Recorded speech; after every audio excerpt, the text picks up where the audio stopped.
We realized real quick that doing the small deals is more work than doing the larger deals. So most of our acquisitions are somewhere in the probably $40,000 to $75,000 range, and then we're looking to double our cash on each one of those transactions. All right, welcome to Selfmade. Dan, thanks for joining us, bud. How you doing? Very good, man. Thanks for having me.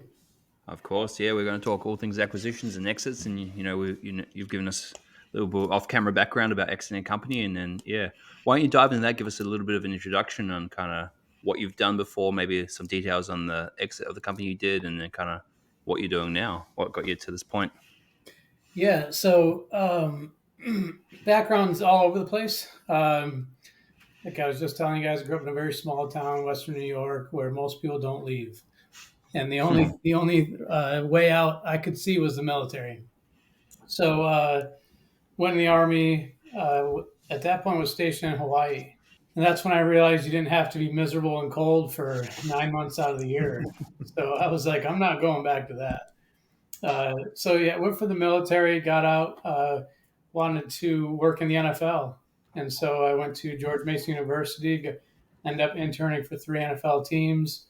Realized real quick that the scouting life is a difficult life. And I kind of made the decision that that wasn't for me, but I also had 32 rejection letters from every NFL team. So they kind of made the decision for me. Hmm. And so I had people in my ear always about business, and I was raised by an entrepreneur. My mom owned a tanning and nail salon in our small town. And I got to see what that was like growing up.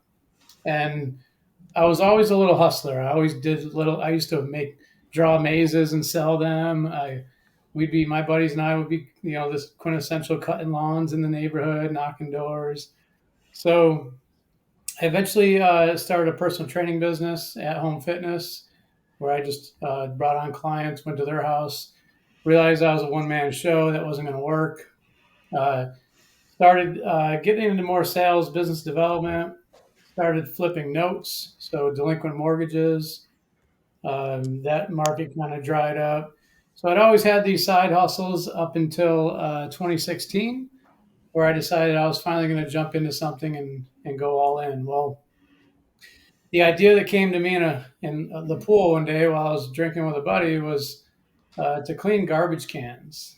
And so we're sitting there just having a beer, and he says, "Man, those garbage cans stink. I wish someone would clean those." And I just thought, you know what, that's not a bad idea. Hmm. So I started looking into it and found out this is a pretty big business, especially in the UK. And so I did some research. A few months later, I'm at a bank borrowing the money to start a company, and then just scaled that. So that was my first kind of all-in experience. During that time, also purchased a retail store, exited that cleaning company in 2020, and before exiting that, started my real estate company, which we have today. Wow, so you're doing a bunch of things. So you started that in Phoenix, Yep. then? Okay, yeah, that would make sense. Those cans baking out in the sun, they could definitely use a clean. Yeah, it Yeah. wasn't a difficult sell with the bugs and the Mhm. stench in the summertime. And so we focused on just the West Valley of Phoenix. What were some of your main acquisition channels? Like, what did you guys do to get customers? So we tried a lot of different stuff, just like everything with marketing. It's, test and fail, and then Right. keep testing some more. So we eventually landed on two strategies that worked really well. Sending someone out, which at first was me, rollerblading around the town and putting cards in the bins. But Actual rollerblades. yeah, actual rollerblades, man. I still got. Come on. I played some inline hockey, so I had some laying Mhm. around. Of course. And so, and then from there, I realized that was a great strategy, but I needed to scale faster, and I needed something more efficient. And so I got really good at Facebook ads. Mhm. We were acquiring customers for less than $15. The average lifetime value of a customer was around $250. So I figured out real quick that that math works. Oh yeah. Wait, so say that again. Your CAC was what? Yeah, under $15 Okay, and then your LTV. was around 250. Okay, yes, that works very well. Yeah. And then what's your cash cycle on that? How long does it take to get paid to So recover?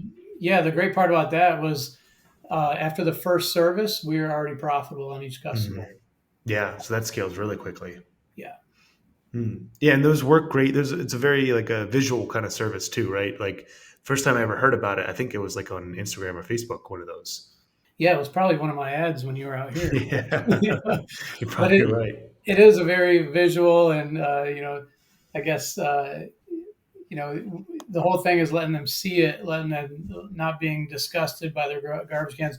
We would put deodorizer in them so they even smelled good. Hmm. So it was really easy to generate reviews, and we pushed Google reviews a lot as a way to just kind of help our algorithm Hmm. and increase our exposure. But yeah, it was a we had, I don't remember, I want to say it was around a few hundred, maybe over 300 reviews, all 5 star. I mean, we had great equipment. It wasn't, a lot of people think that you're going around with a hose and a bucket, but no, we had a pretty big rig. A pressure washing truck. Yeah, big pressure washing truck, all self-contained, so all the water and trash stayed in there. So Mhm. it helped clean up communities, and it was a really easy sell. Is that something you had to like create equipment, or they already had specific equipment for that? Yeah, so there's a guy that there's a couple companies that make this equipment, and Jaron, you were asking like, what are some of the things I learned? Well, I thought it'd be cool to take that idea and go find somebody else to make it for me because I could go save $10,000 or $15,000 until actually you learn that having it built kind of second rate ended up costing me probably about $20,000. So buy it nice or buy it twice, right? Yeah, That's it, right? I like that. So how many like so say you have like a route for these things, like how many cans can it cover in a day? And then I guess what's the unit economics on this? Yeah, so we were looking at 6 to 8 houses serviced per hour. So the big trick with that business, and one of the mistakes I made early on that I learned is to stay very local. Yeah. We were trying to go from the West Valley of Phoenix out to Scottsdale, down to mid downtown Phoenix. Once we cut those routes and realized that the business was about route efficiency and customer Density. density, Hmm. then we were able to really scale and speed that thing up. Hmm. So is that just about planning the routes and only marketing to those areas? Yeah, we had really good routing software, and so we were able to track that. And then we would drop leaflets, like I said, with the rollerblades. We would do really uh, highly targeted marketing to those areas on Facebook Hmm. and just pound those areas. So we could have stayed just in Surprise, Arizona. We had Surprise in Peoria, but we could have stayed in one city. What does that lead or not the lead the route software look like? I'm curious because I have a landscaping company that's exactly what we're trying to do as well. Yeah, I spent probably 4 months trying to find a good software application. Hmm. I ended up using a program called Pocomo's, which it's designed out of Utah is where they started that company. But it was for, like I said, pest control. Hmm. And early on, talking with one of the founders, he was pretty flexible with me and kind of designed it to what I needed for a lot of quick reschedules and some of the stuff that was custom to what we needed. So that was a great solution, all in one CRM. We were able to bill right out of it, message out of it. No, Our nice. VA that ran all of our customer service, she ran the entire business from that software. Nice. So then you had how many trucks did you get up to then? We only had one truck Hmm. by the time I exited. And that's actually why I exited, is when you ask about the economics of that business. When I bought my first truck, it was, I want to say, $80,000. By the time I exited a few years later, they were up to about 150. Oh, wow. So the Wow. cost to acquire a truck, and I didn't know, I wasn't as savvy, I guess, financially then as some of the things I've learned since.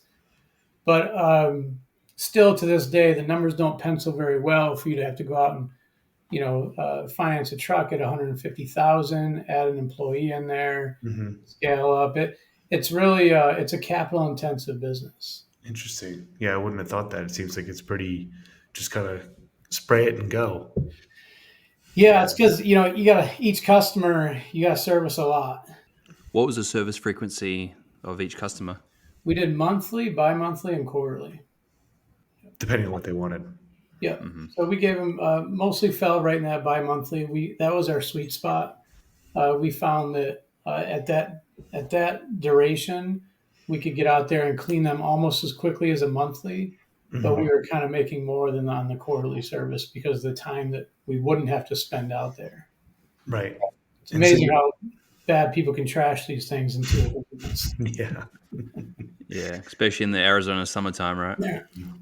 Yeah. So it was a great business. From a risk standpoint, as I look back, I think, wow, that was kind of crazy to go 100 grand in on an idea that hadn't been really done yet. But now, as I sit here today, there's really nothing else that scares me. You Mhm. know? Yeah. You're already going in. So Yeah. you're doing like what, 60 of these a day then? And then just 5 days a week? No, you said cities. 60 customers a day, 5 days a week? Yeah, there was 5 days a week. We had full Mhm. routes, and so when I exited, I was very cool with helping everybody that came out along kind of after me or around the same time.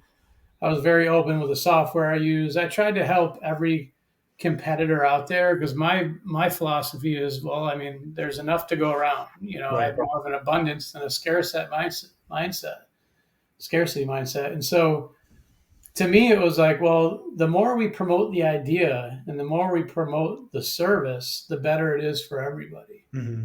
So I would help a lot of these other competitors with their Facebook ads and their routing. And so someone called me one day and said, hey, I heard you help people. I just started the same idea right in your same city. I'm a competitor of yours. And I was like, oh, great. Glad you're here. I've been waiting for someone to show up. And we had a good conversation. He called me the next day and said, hey, based on your Google traffic and your scores and your operation, he's like, I don't want to try to beat you. I'd rather just buy you out. Mm. And that's where my first exit. Yeah, talk to us about that. What is that process like? Mm. Like, just walk us through what that was like for you. So as I look back, it was almost too easy compared to now being in the M&A space, going through all the research and finding companies and the whole process that we're in. So it was almost too easy. The reason it was easy for the buyer is that I wasn't involved in the business. I set this up from day one to where I would spend mostly just talking to my driver, maybe a couple hours a week. Everything was on autopilot. So we had contracts with our customers. We had over 93%. Um, uh, well, I guess about 93% of our customers stayed with us. Hmm. I'm forgetting the term there. So retention rate. Hmm. And so it was very easy for him. And he had the cash. So we literally met at a coffee shop one day and signed some paperwork. We didn't even involve attorneys. Oh, We wow. had attorneys on our other side review paperwork, but we met at a coffee shop, signed some paperwork. He wired half the funds. I gave him half the logins. The next day, he wired the other half. I gave him the keys to the truck, and there we go. We were done. There was hardly a transition phase at all. It's a very simple operation. Like I said, the people came with it, the Hmm. software came with it. He just had to basically change the bank accounts. Wow. So what does that negotiation process look like? You just said, "Hey, here's what I'm thinking." He says yes, or what does that look like? So we go back to one of those things that I learned in this process. Mhm. We try to, as we're talking to business owners, we're trying to sell ourselves on them, but we also forget, I think, that the business owner wants out, and we're trying to sell ourselves as the exiting party to the buyer. So he had called me with a number, and I couldn't wait to get out of this company. Although I didn't have a lot of involvement, I just wanted out. I wasn't very passionate about it. Uh, it was just kind of this thing that I had that I was looking to eventually exit out of. So when he called me and offered me a number, I just about said yes within probably 10 seconds. And then I was selling him. I gave him this little horse thing from my wife to give to his daughter who liked horses. I was trying to build rapport with him, Hmm. the same way that we would build rapport with a seller. So You were a lay down. I was a complete laydown. Yeah. And so it was my motivation. I had a high mud score. I had a high drive to get out of that business. Mm. And so you just accepted the offer that he gave. It was just that quick. Yeah, and it was right in line with what I was looking for. Gotcha. So it was fair to begin with. It wasn't worth it to me to try to press the guy and Mhm. potentially lose a deal over maybe a few grand or whatever it would Mhm. have been. The mistake I made was maybe not holding on to some of that company. I think that would have been a good idea because I did believe in it, the idea and the concept so Right. strongly, and I set it up so well that that could have been a very easy negotiation. I think Hmm. Did he go on to grow it pretty significantly? he's added another truck, which was the one that he had, and I believe a third one coming on board. Hmm. So yeah, he's still scaling. The same guy that worked for me was working there last I checked, not too long ago. So yeah, he's doing really well with it. Yeah, sounds like it worked out. Yeah, it's a slow grow model, but he likes it. So it fits with his personality, what he wants to do. I wasn't, it wasn't a business that took a lot of my time. And that's one of the things too, as we're looking now is being on the acquisition side, when somebody says to me, I want to exit because I'm tired, I can relate to that. I was more so just tired of having to deal with talking to my employee about certain, like, it really was just more of an annoyance than Yeah. anything. Uh, and I doubt he'll see this down the road. But I would get annoyed with the phone calls, Mhm. and it wasn't anything that caused me to be physically there, but there was always a mental component going on. Right. And just the repetitive nature. Yeah. Mhm. So yeah, so then yeah, let's talk about then, moving on from that. I guess it sounds like you kind of hit a point where you're like, hey, this isn't what I'm going to be doing forever. Like, talk me through like thinking about what your next steps were going to be and what you wanted to get into, what you're into now. So another part of that whole exit drive was I wanted to get back into real estate, and part of the reason we moved out here to Phoenix was to be around investors that we knew that were already engaged in real estate investing. So I'd had that experience with the notes before, which, again, we never know the experience we have if they're going to be relevant later. And it turns out those were extremely relevant for me because I knew I wanted to go back into real estate. I had an idea of some of the components and what I was looking to do, but I didn't want to go the traditional, flip homes route. I didn't want to deal with all the contractors, and I know that you can get left holding the bag, and just a lot of issues with those. Mhm. So before I exited that cleaning company, I'd already started my real estate company. So our real estate company now is we buy, sell, and in some cases hold vacant commercial and residential land all around the country. Hmm. And so we offer investors the opportunity, whether it be a flip or a long-term buy and hold, the cash flow from basically dirt. So you're doing like land lease agreements, or what's the cash flow generated from? Yeah, so we've done a little bit of everything in the space. The majority of them being flips, and so that's what we got good at is buying cheap, adding some value, and then we sell it. When we flip them, we would sell it at about 70-80% of market value to just move the cash. It's really just a cash turning business, and Mhm. so um, we learned real quick it's a marketing business and it's a cash business. That's all it is. Now, on some of the holds, those involve some lease agreements. We didn't get involved in too many of those because you end up chasing down payments. And the one thing I learned later that we didn't get into was the real, if you're going to build more of a cash flow model, do it with higher end parcels. Hmm. Yeah. What does adding value to land look like? Is that just like grading it, or like doing permitting, or like how do you add value to that? So one of our unique spots in the marketplace is we're pretty good at like easements or title issues and resolving those. Hmm. For the most part, it's getting soil tests done and kind of the feasibility side so that the end user, the next user knows that this is good land. I can use it for what I want to use it for, Mhm. and the boundaries are clear, title is clear. So Mm. the value side is mostly on the administrative side. Is there a risk for you buying that land before you know that, the soil test, it's going to be a good kind of up value? Do you ever buy them and then you figure out that there's no up value for someone coming in and want to build on those, and then you kind of lose out on it? One time, I One learned time? that. Well, one time, yeah. So we've done over 100 transactions, and I've only lost $217 total on any deal. And the deal I'm going to tell you about is not the one that happened on. We actually still made money on this one. It was a parcel in Indiana, and it turned out that it was wet. And so we had bought it for, gosh, I want to say around 3 grand or something. We ended up selling it for, I think, 5 or 6. We still got out of it for maybe, we made maybe less than $1,000 on that once all the uh, attorneys and everybody were paid. But to answer your question, Jaron, what we do is we'll get preliminary testing done. So we'll invest up front a few $100 up to a couple $1,000 to have someone go out and test the soils.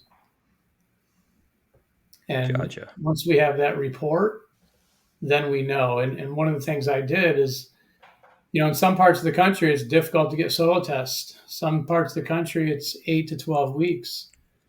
And so what I will do is I will contact every single soil scientist in that state, and I'll set up an agreement with them that will send them so many deals if they'll do these tests for us in 2 to 3 weeks.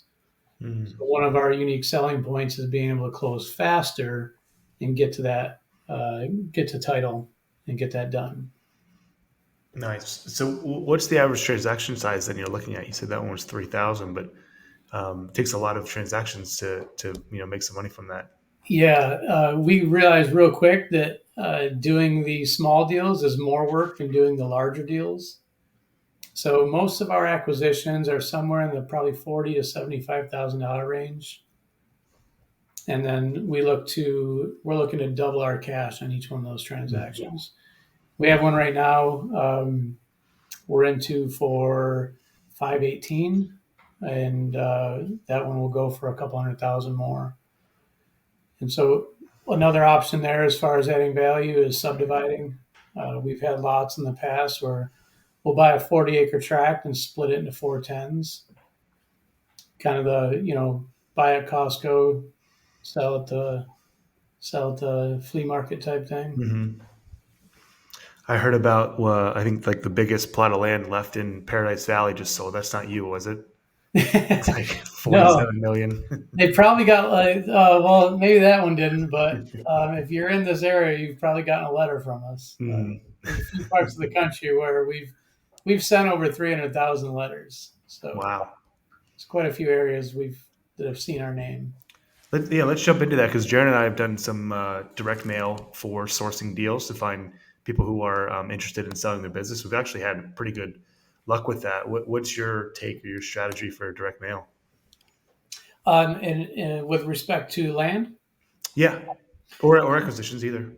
yeah. So, well, one of the things I really thought getting into the M&A space is that my direct mail skills would immediately transfer, Mm-hmm. and it turns out the message is just a lot different.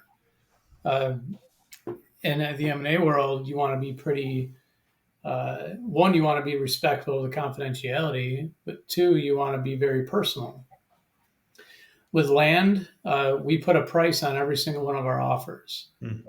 So they know right up front where we stand and what we're looking to pay for their land. So there's a couple different schools of thought. You can put a price on your letter, and you can get only the people that want to sell somewhere near that price. Mm-hmm. You can put no price on your letter, and then you're going to get a lot of people, and you have to kind of fish through who's going to actually sell this at a reasonable price. Or you can give them a range, like a price breaker range. So Mm-hmm. we always stuck with the per price model. To me, it was just I wanted to weed through a lot of the noise and get right to the people that wanted to sell their land. Yeah. Is that just some like formula you use in a mail merge, or how do you come up with the prices? Yeah, it's all price breaker formulas. So Mm-hmm. we have VAs that will go and scrape data. And again, just like my cleaning business, I don't do much for this company. My buddies make fun of me because all I really do is go to UPS and sign deeds. So Mailbox money. yeah, exactly. And I always build things with the end in mind, and the end goal is to not be involved. So when I built this company, we built a lot of different channels and different VAs inside of there to streamline the process. Mm-hmm. And so, yeah, we'll have VAs that will scrape data, scrape zip codes, and price it by zip code.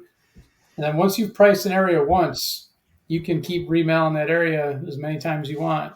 Just change the formula by 0.02% on the price. It's not like the person getting the letter is going to remember. Right. Yeah. Now, with acquisitions or sending out direct mail to maybe a couple of businesses you might be interested in, is that approach you're doing as well? I think it would probably be a little bit harder to estimate the price on the business because just finding the data and every business can be night and day different from the next one, whereas land in say Idaho is going to be somewhat similar. Is that correct? Yeah, and you're right to say there's too many variables with businesses, and I also think you run the risk of just flat out offending somebody, which in Or land, overpaying. yeah. And in land, it's like we kind of that's why we have VAs and answering services, because I don't want to take those phone calls because we do offend a lot of people. But the transaction is different. In land, it's transactional, Mm-hmm. whereas in business, it's relational. And so I think putting a price on there, you run the risk of putting them off or just looking very spammy. Mm-hmm. Because really, the idea in the M&A world, as we know, is to build that relationship, build some rapport. And I wouldn't be putting prices in the letters just because I want to prevent that barrier. Mm-hmm. Plus, it's there's so many unknowns. It would hard to hone in on a price. These are all private companies. Exactly. You could. I guess the only idea I came up with for that, as I was going down that route, was to think of maybe referencing industry multiples. But again, I just think it's too early on your first touch to be getting into a conversation. Yeah, we typically don't get into it until like the second call. Exactly. Yeah. Mm-hmm. Yeah, well, let's talk about that then. I guess at some point you decided, hey, M&A world is where I want to be in. Like, talk us through that journey of how you decided to do that, and then maybe some of the stuff you're working on today. So, as I mentioned in the land world, it's just heavy cash. You're just turning money. And when you're turning money that fast, our average hold is less than 100 days. Mm-hmm. Uncle Sam loves to come pick your pocket. Of course. So not as many tax advantages there. And also, I've realized chunks of cash are great. Cash flows is more valuable though. And also although we're building a business, the business is very dependent on relationships around the country, and there's nothing unique. So I'm not building an asset that I can turn on and go sell. A little bit more like a treadmill. Exactly. Yeah, exactly. It's very, just a transactional business. Mm-hmm. Kind of like Jaron was doing solar. It's good money to be made, but as soon as you hop off the treadmill, it's treadmill. You got to keep running, Exactly. Yeah. So, and then the cost too, mail costs go up. A lot of people flooded into the land space because it's very simple. It's just dirt. You're not dealing with much here. It's marketing and cash, and you're just turning dirt. So a lot of people came into the space. The direct mail, we would start in the beginning. It'd be about one letter for one deal for every 2,500 to 3,000 letters. And it depends on where you're shopping to. If you're shopping in the high end or low end markets, as we drove up our prices as far as our acquisition prices, looking at getting that $40,000 to $75,000 range, your numbers go down, your response rates go down. Well, then you add more people coming into the space, and now your response rates go down even further. So, right at the low point, we were one deal for every 7,500 letters. Oof. Yeah. So the business started changing, and it's gotten better. We've seen a little bit of a rebound. A lot of people come into the space and leave, but that was my signal that this can be disrupted very quickly. Mhm. At the same time, AI started coming in. Now, when you talk about how to price, it's like, all right, well, now it gets even easier for someone to drop 10 or 15,000 letters in the mail. So I started looking for other options. And if you get to know me, as soon as you tell me I can't do something, you just guaranteed my success. So it's happened time and time in my life. And one of my buddies in land, we were working on some commercial projects and trying to get some commercial land going. And I said to them one day, I said, why don't we just buy the businesses instead of buying the land? Instead of going the ground lease route, why don't we just buy the businesses? And my buddy made the mistake of saying, man, you can't do that. Well, that sent me down a rabbit hole. And next thing you know, Carl Allen's algorithm gets me. And I just thought, you know what, this makes a lot of sense. I've got a lot of experience in a lot of different areas in business, from business development, marketing, sales, finance. I've had to be the visionary and the integrator. Right. I identify more as an integrator because I like to kind of get my hands in things and check off task lists, if you will. But I realized just quickly that I need to build an asset. Or I need to build assets for cash flow. And so when I found this space and started realizing that I'd already bought a business before. So to me, it wasn't completely foreign, and it just made sense. And then I saw the people in the community and guys like you, and I just thought, all right, well, this is a tribe I'd like to be around. Yeah, interesting.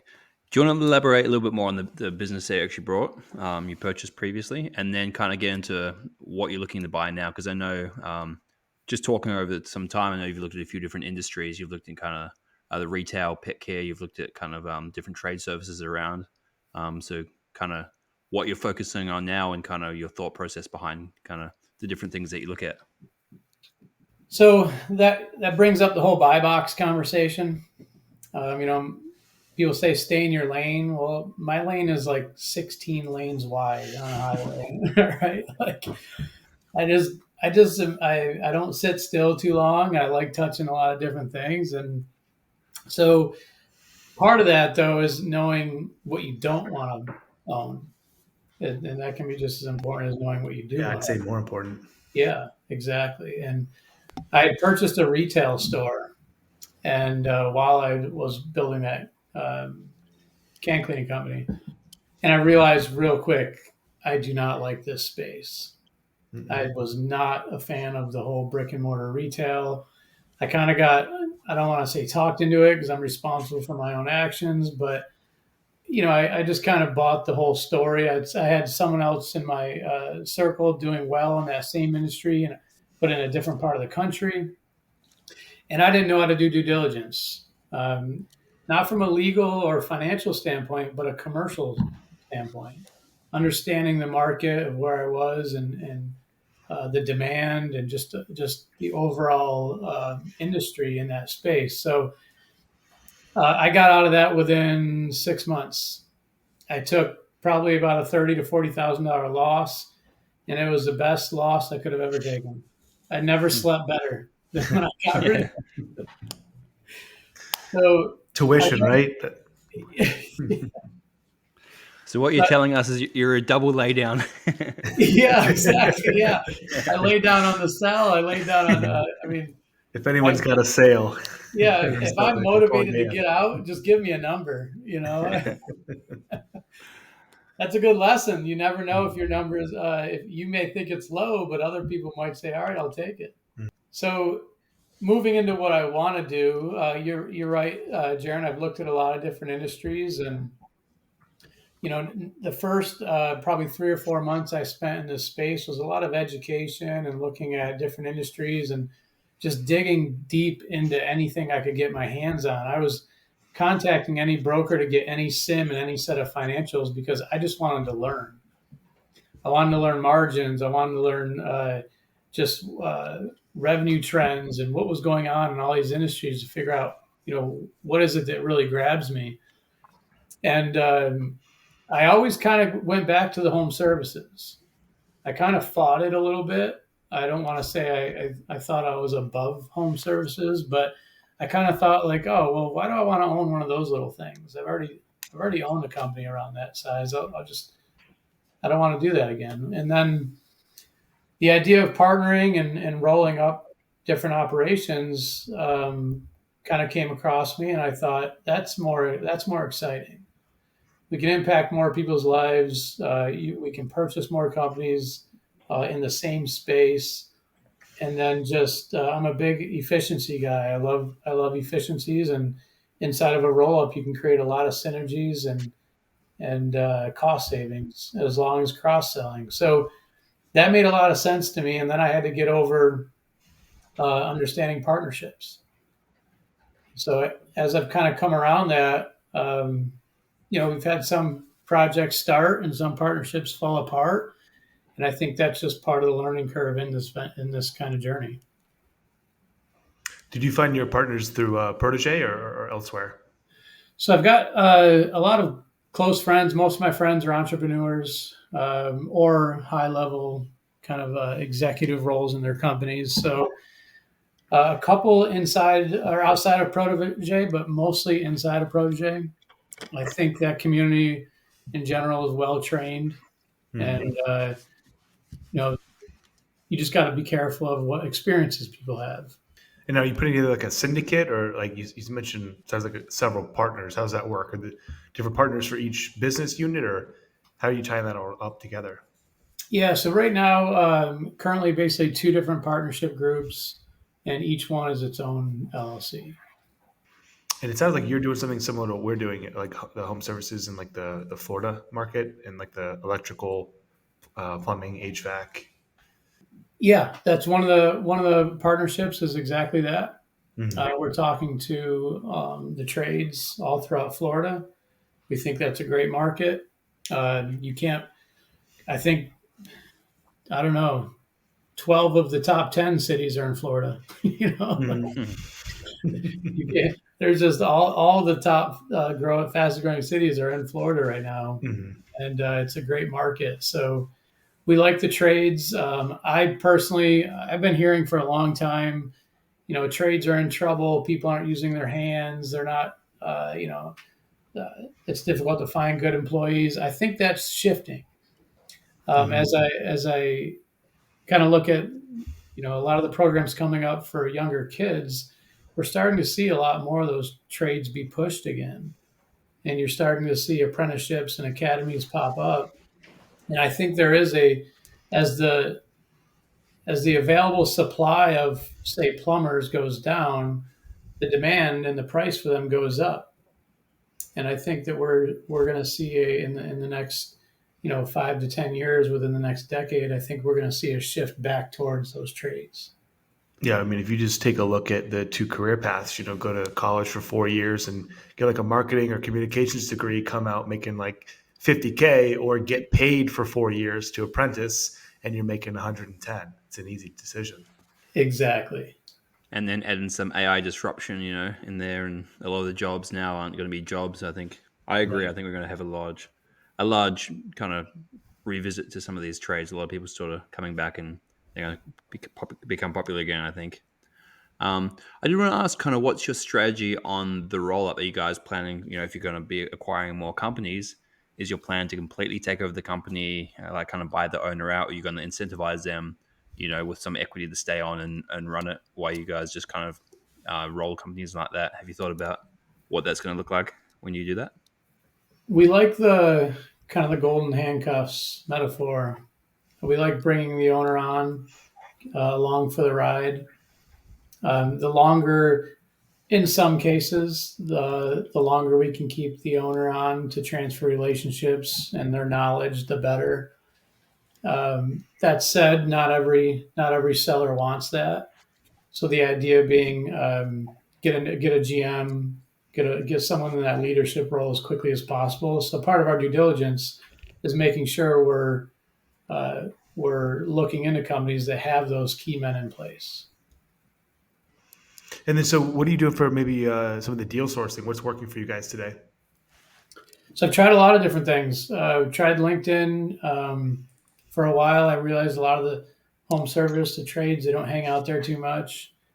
Did some letters, had some success with letters. I just found it Mhm. was a little slow, and I couldn't scale it and track it Mhm. as easily as I'd like. Um, Facebook ads, we ran Facebook ads. I realized there that you get a lot of junk, and you got to weed Mhm. through a lot. And then I found email marketing, and I just kind of stumbled upon the idea of using that for this project, or acquiring companies, and that's been our favorite model so far, our favorite medium. Mhm. I feel like it's for the amount of time it takes and the amount of people you can reach. It creates a lot of value there. Mhm. Yeah, I think that's probably our highest generating lead source as well. Yeah. And what about you guys? Have you guys? You said you've done some letters as well as email. Anything else? We did the Facebook ads. We did pretty much all the ones you just talked about.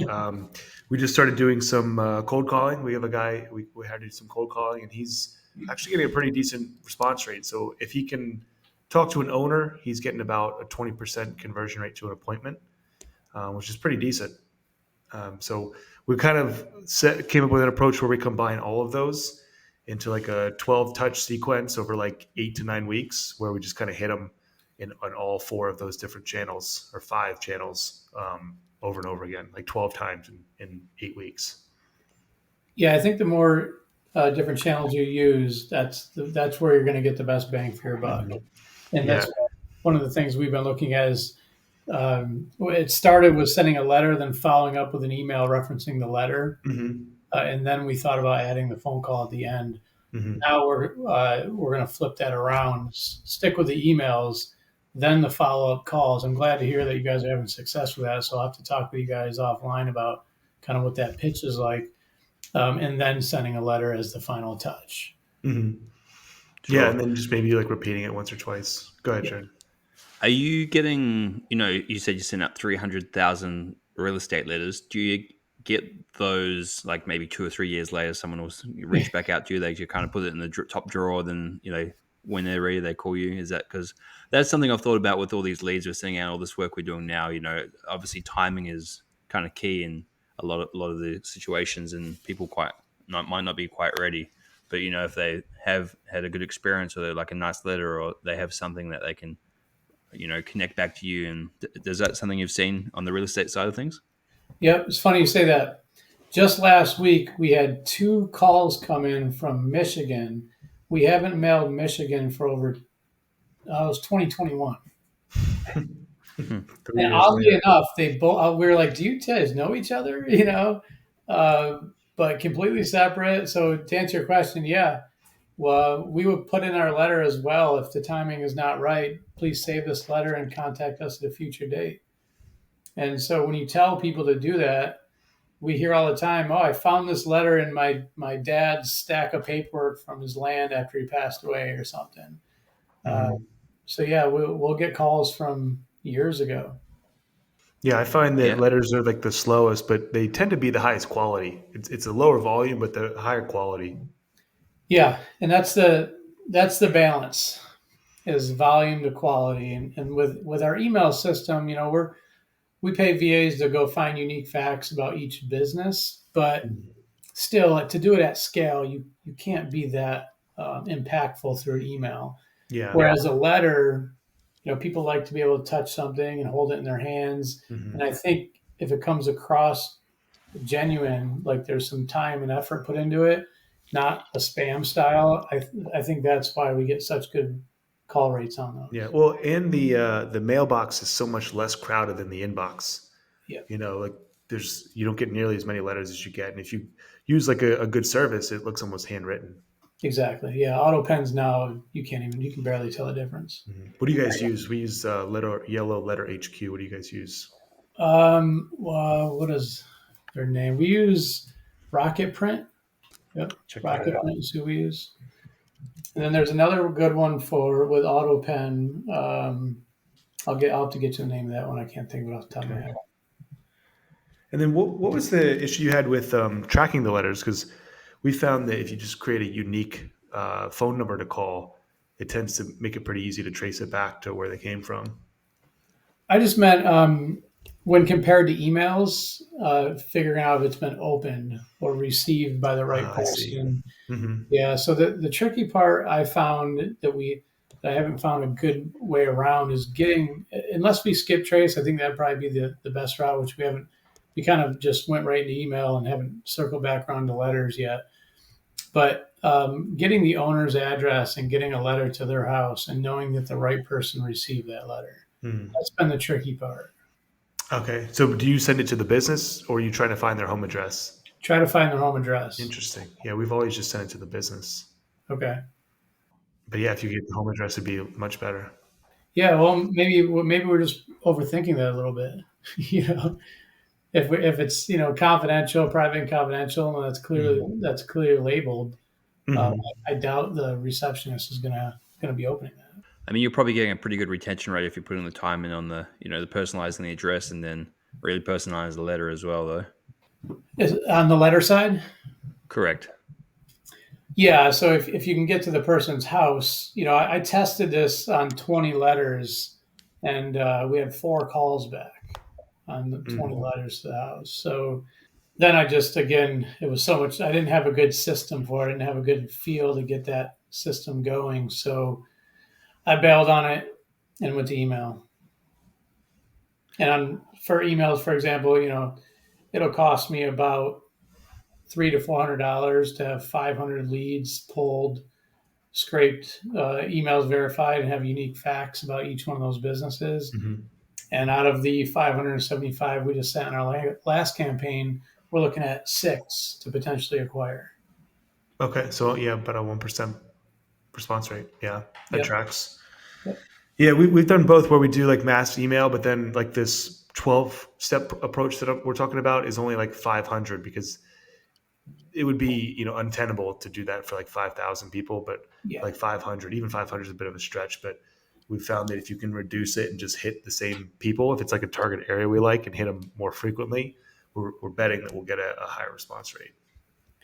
Yeah. And that's actually something I should probably circle back around and look at is pulling out, because we're searching right now in a couple different. We're looking at home restoration nationwide. We're looking at the trades in Florida, and so I think as far as the trades in Florida, it would probably make more sense to really drill down on some of the companies that you can tell which ones you don't want to say you can tell. You don't want to prejudge them, but by looking at their site and doing a little bit of research, you can have a good sense for where they're at in the marketplace.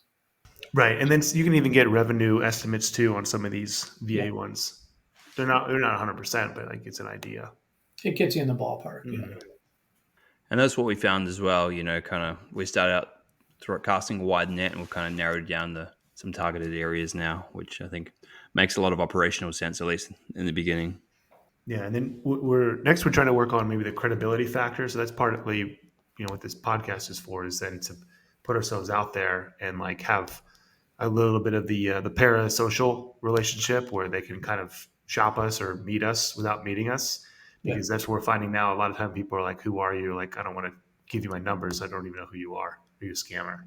Yeah. Do you guys have any landing page or anything that's kind of like an about us that they can go to and check out? We have one like a video, kind of like Carl's video, VSL, but we're really working now on like the like website and like LinkedIn and stuff.